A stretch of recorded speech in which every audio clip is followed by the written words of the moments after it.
हाल बुरा बा हमरा से है रे किस्मत।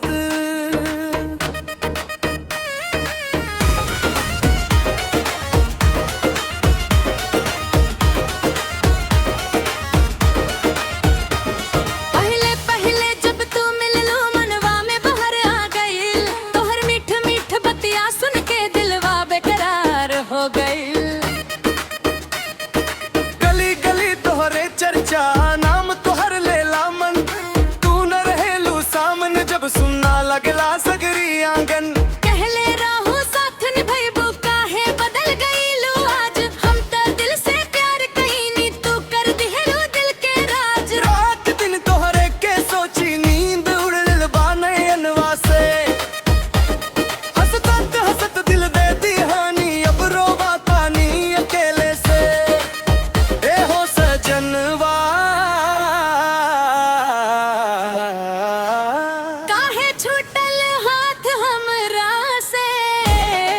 बर्बादी हो गईल तोहरे से, दिलवा लग गा के तोहरे से।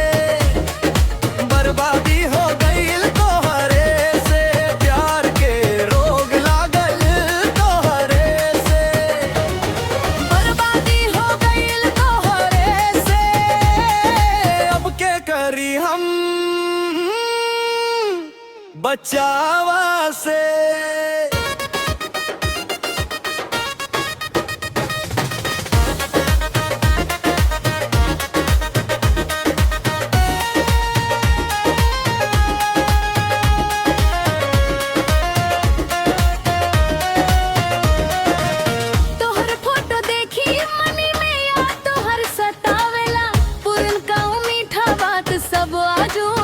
दुखावेला सगरी दुनिया समझावेला, छोड़ दावो कर रहा दिल का हेला। लौट के आजा मन के हेरला मत कर चा। प्यार अगर दिल की हाथा ही गलती बार बार करी, तू चाहे दिल तोड़ दा फिर भी तोहरे नाम जी अब मरी। मन के भीतर आग लगल बा चुप ना होके बिरवा से।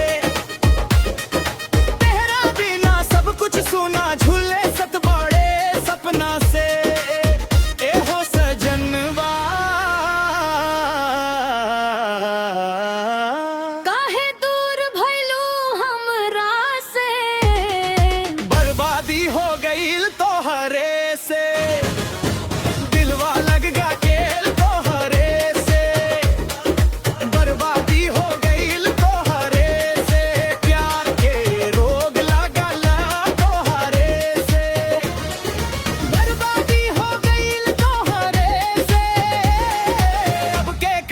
हम बचावा से।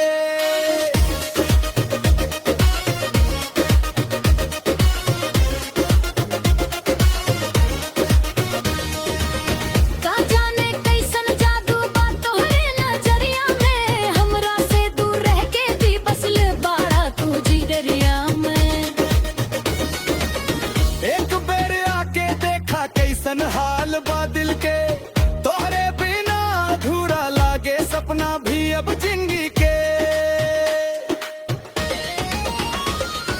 बर्बादी हो गईल तोहरे से, दिलवा ही बदल तोहरे से।